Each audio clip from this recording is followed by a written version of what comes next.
उम्मीदवारों की सूची आ सकती है। अक्टूबर के पहले हफ्ते में यह सूची जारी की जा सकती है। चुनाव प्रभारी शिवराज सिंह चौहान का बड़ा बयान इस बाबत सामने आया। कहा कि पहले चरण की कार्यकर्ताओं की राय की प्रक्रिया खत्म हो गई है और अब अक्टूबर के पहले हफ्ते में चुनाव समिति की बैठक होगी और उसके बाद उम्मीदवारों की घोषणा शुरू हो जाएगी। उन्होंने कहा कि पार्टी के घोषणा पत्र का ऐलान भी इसी महीने कर दिया जाएगा। तो राजधानी रांची से बड़ी खबर आपको बता रहे हैं। आपको बता दें कि आने वाले कुछ ही दिनों में विधानसभा के चुनाव झारखंड में होने हैं और इसी के मद्देनजर पार्टियों की तरफ से युद्ध स्तर पर तैयारियां जारी है और इसी बीच खबर ये आ रही है कि अक्टूबर के पहले हफ्ता में ही बीजेपी की तरफ से लिस्ट जारी की जा सकती है। पहले चरण में कार्यकर्ताओं की राय ली जा चुकी है, बाकी विचार विमर्श जारी है। अक्टूबर के पहले सप्ताह में हमारी चुनाव समिति की बैठक हो जाएगी और हम फैसले प्रारंभ कर देंगे। अपना एजेंडा कब तक लेके आप लोग? वो भी हमारा तैयार है घोषणा पत्र और इसी महीने उसकी घोषणा कर, प्रमुख चीजों की घोषणा हम कर देंगे।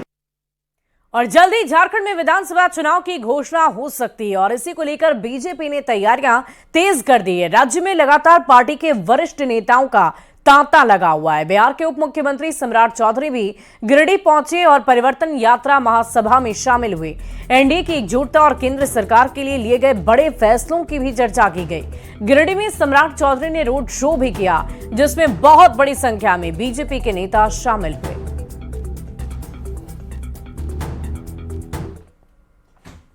वाजपेयी जी ने इस देश में तीन राज्यों का गठन किया। एक झारखंड गठन हुआ, दूसरा छत्तीसगढ़ गठन हुआ और तीसरा उत्तराखंड गठन हुआ। साथियों, हमें दुख है, मैं बिहार में रहता हूं, हमें दुख होती है, पीड़ा होती है कि हमारा भाई हमसे अलग हो गया। अंग्रेज चले गए, तब हाई कोर्ट लड़े, सुप्रीम कोर्ट लड़े, लोअर कोर्ट लड़े और जब सभी जगह से जीत गए और 2019 में जब आपने फिर से मोदी जी की सरकार बनाई तो 2020 में वहां पे मोदी सरकार ने फिर से भव्य राम मंदिर स्थापित करने का काम शुरू किया। और इंटरनेट बंद होने से लोगों को काफी परेशानी हुई। वहीं ये परेशानी को लेकर अब ये संज्ञान लिया है हाईकोर्ट ने और ये मामला अब हाईकोर्ट में पहुंच गया है। झारखंड स्टेट बार काउंसिल के अध्यक्ष राजेंद्र कृष्णा की जनहित याचिका पर सुनवाई की गई जिसमें हाईकोर्ट ने राज्य सरकार से सवाल पूछे। हाईकोर्ट ने कहा कि इंटरनेट बंद करने को लेकर राज्य सरकार की पॉलिसी क्या है, क्या सभी परीक्षाओं में इसी तरह इंटरनेट सेवा बंद कर दी जाएगी। राज्य सरकार को 4 हफ्ते के अंदर एफिडेविट के जरिए जवाब दाखिल करने के लिए कहा गया। राज्य सरकार की ओर से दलील पेश की गई है कि परीक्षा में किसी तरह की गड़बड़ी ना हो, इसलिए एहतियातन सिर्फ मोबाइल का इंटरनेट बंद किया गया है। तो राजधानी रांची से बड़ी खबर आपको बता रहे हैं। राज्य सरकार को कोर्ट ने तलब किया है, कहा है कि 4 हफ्ते में जवाब दाखिल करें कि आखिर इंटरनेट सेवा बंद करने के पीछे क्या बात है, क्या वजह है, क्या इस तरह से अलग अलग परीक्षाएं जब झारखंड में होती रहेगी, रांची में होती रहेगी तो क्या इंटरनेट सेवाओं को ठप कर दिया जाएगा। इसके लिए जवाब दाखिल करने की बात कही गई है। और राजधानी समेत राज्य भर में इंटरनेट सेवा बंद होने पर सियासत भी चरम पर है। केंद्रीय मंत्री शिवराज सिंह चौहान, रक्षा राज्य मंत्री संजय सेठ और बाबूलाल मरांडी ने इंटरनेट बंद होने पर हेमंत सरकार पर जोरदार हमला बोला है। मैं 2 दिन के लिए इमरजेंसी लगा दी, इंटरनेट बंद कर दिया और यह सिद्ध कर दिया कि अक्षम सरकार है। तो हेमंत सोरेन जी लाख कोशिश कर ले परिवर्तन को रोकने की, तो रोक नहीं सकता है क्योंकि झारखंड की जनता ने परिवर्तन का मन बना चुका है। रोका जा रहा है, इंटरनेट बंद कर दिया है। तौबा, क्यों? देश के खिलाफ आतंकवादी जब पत्थरबाजी और हमारे वीर जवानों पे गोलियां चलाते थे, उनकी सुरक्षा के लिए इंटरनेट बंद होता था। और आज झारखंड के अंदर क्या हो रहा है? जो छात्र परीक्षा देने जा रहा है वो आतंकवादी है क्या? और रांची में जेएसएसएससी सीजीएल की परीक्षा को लेकर 136 परीक्षा केंद्र बनाए गए। तो परीक्षा में किसी तरह की गड़बड़ी ना हो, इसे लेकर जागरूकता के साथ होटल और लॉज पर पुलिस बल की पैनी नजर भी है। रांची एसएसपी ने बताया कि हर 2 केंद्र पर एक फ्लाइंग स्क्वाड की टीम को लगाया गया और विशेष टीम का भी गठन किया गया है।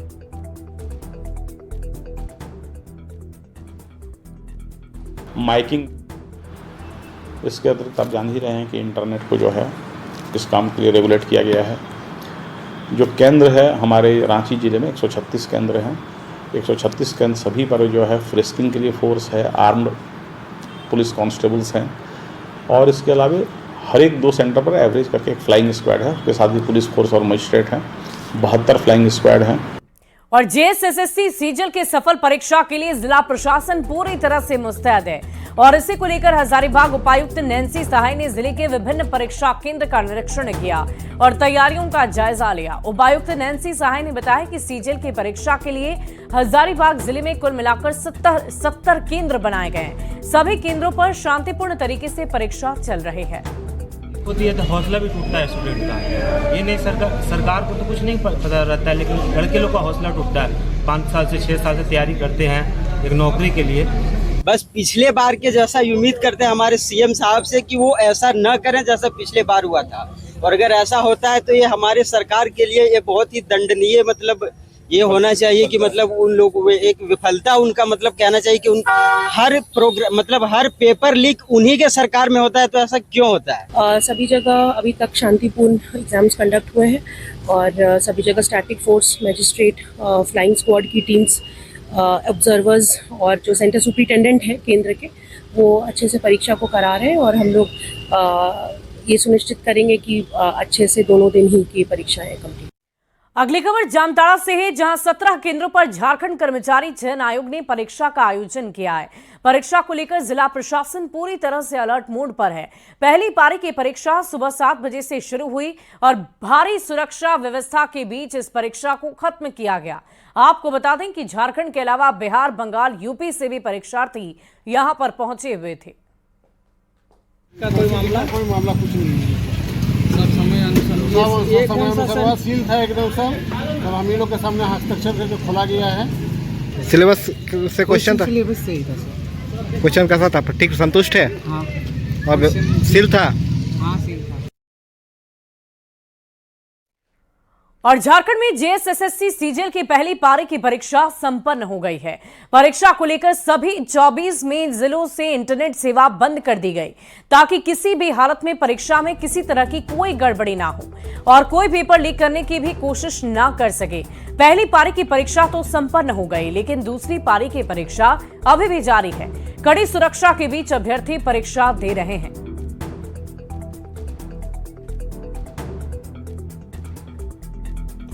और राज्य भर में मोबाइल इंटरनेट सेवा बंद करने पर ग्रामीण कार्य विकास मंत्री इरफान अंसारी ने इसे छात्रों के हित में बताया। इरफान अंसारी ने कहा कि परीक्षा को कदाचार मुक्त बनाने के लिए ये बहुत अनिवार्य है। इरफान अंसारी ने कहा कि बीजेपी के लोग पेपर लीक मामले में सबसे आगे हैं और वही लोग ऐसा करते हैं। बता दे रहे, पैनी नजर रखे हुए हम लोग, और जो अगर जिले में अगर कहीं कोई शिकायत मिल गई, भाजपा का बच्चा लोग घुसा दिया, वहाँ भाजपा का नेता लोग वहाँ अपना बच्चा घुसा के फाड़ेगा, सीट को फेंक देगा, कहेगा कि नहीं चोरी हो रहा है, बदनामी कर रहा है, एग्जाम कैंसिल कर दो। उसके लिए मैं कह दिया डीसी नपेंगे। जब मोदी जी आएंगे तो नेट बंद हो सकता है। अब बच्चों के हित में अगर हम लोग नेट बंद कर रहे हैं तो थोड़ा दिक्कतें हो रही है। और अगली खबर गुमला से आपको बताएं, जहां रायडी प्रखंड की ऊपर खटंगा पंचायत के लोगों को बुनियादी सुविधा नहीं मिलने से नाराज हैं। गांव के ग्रामीण बरसात के दिनों में अपने जानमाल को खतरा में डालकर नदी पार करते हैं। गांव वालों का कहना है कि आज तक हमारे गांव में पुल बन ही नहीं पाया और पीने के लिए शुद्ध पानी तक की सुविधा नहीं है।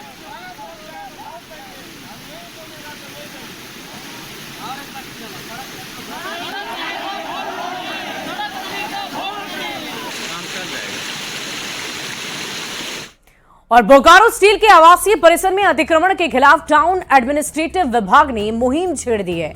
सेक्टर 8 में अवैध रूप से रह रही एक महिला के घर का बिजली पानी का कनेक्शन काटने पहुंचे अधिकारी और कर्मियों को महिला का विरोध का सामना करना पड़ा। महिला पूरे आक्रोश में नजर आई और अधिकारियों को बुरा भला कहते हुए भी नजर आए। बोकारो स्टील के टीए डिपार्टमेंट के जीएम का कहना है कि महिला एनजीओ के नाम पर अवैध कब्जा कर रही थी। जब मौके पर टीम पहुंची तो उसने कमरे को बंद कर लिया। जब दरवाजे को तोड़कर टीम अंदर गई तो महिला के साथ एक पुरुष भी अंदर मिला और उसके बाद उसका विरोध शुरू हो गया। आपसे जो पूछा जा रहा है उतना जवाब दीजिए। अंदर जो आदमी आप आदमी को बाहर लाइए। और झारखंड विधानसभा चुनाव में अब कुछ ही महीने शेष रह गए हैं और ऐसे में तमाम नेता अब चुनावी मूड में आ चुके हैं। जनता के बीच जाकर अपने कामकाज का हिसाब किताब दे रहे हैं और ऐसे में न्यूज 18 बिहार झारखंड भी जनता के हिस्से के सवाल पूछने और नेताजी के कामकाज का हिसाब किताब लेने मैदान में उतर चुकी है। इस सीरीज में आज पड़ताल करेंगे गोड्डा जिले की महगामा विधानसभा क्षेत्र की, जहां से दीपिका पांडे सिंह 2019 में विधायक बनी और इस वक्त हेमंत सोरेन सरकार में कृषि मंत्री भी हैं। दीपिका पांडे सिंह ने अपने कार्यकाल में कई कामों को पूरा करने के दावे भी किए और उनके दावों में कितना दम है, इसको लेकर हमने महगामा की जनता से बातचीत की है। देखिए हमारी इस खास पड़ताल को।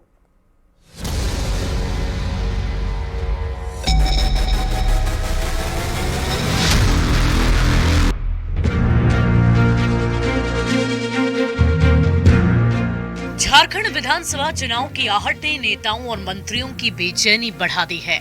5 साल बाद एक बार फिर मंत्री और विधायक जनता के बीच जा रहे हैं। अपने काम का हिसाब देकर आगामी चुनाव में अपनी जीत पक्की करना चाहते हैं।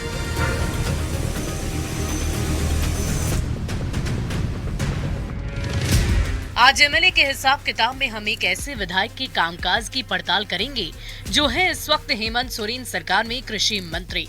आज एमएलए के हिसाब किताब में बारी है गोड्डा जिले के महगामा से कांग्रेस विधायक दीपिका पांडे सिंह की, जो अक्सर किसी न किसी वजह से मीडिया की सुर्खियों में बनी रहती हैं और झारखंड में कांग्रेस का एक प्रमुख चेहरा भी है।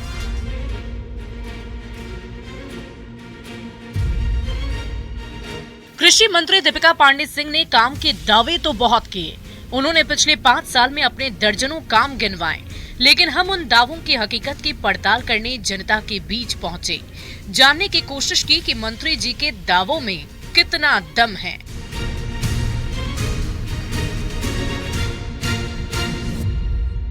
जनता दीपिका पांडे सिंह के काम से कितनी खुश है, ये आपको बताएंगे, लेकिन उससे पहले जरा मंत्री जी का सियासी सफर देख लेते हैं। दीपिका पांडे सिंह का सियासी सफर।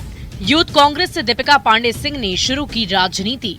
गोड्डा जिला कांग्रेस कमेटी के अध्यक्ष भी रह चुकी हैं। 2018 में महिला कांग्रेस की नेशनल सेक्रेटरी बनी। 2019 में पहली बार गोड्डा की महगामा सीट से विधायक बनी। पहली बार में ही हेमंत सोरेन सरकार में कृषि मंत्री भी बन गए। दीपिका पांडे सिंह झारखंड सरकार में ताकतवर मंत्री हैं, जिन्होंने 2019 के चुनाव में महगामा बनाने का वादा जनता से किया था। ऐसे में एमएलए के हिसाब किताब में हमने पहला सवाल उनके वादे को लेकर किया और पूछा कि क्या आपने 5 साल में काम किया है। मुझे लगता है कि हम लोग उस रास्ते पर चल चुके हैं और जो बुनियादी ज़रूरतों के से महगामा जूझता था, उनमें से कई बातों का समाधान हम लोगों ने कर लिया। महगामा का जो सीएचसी है वो 50 बेड बन करके तैयार है। इसी महीने उसका उद्घाटन भी हो जाएगा।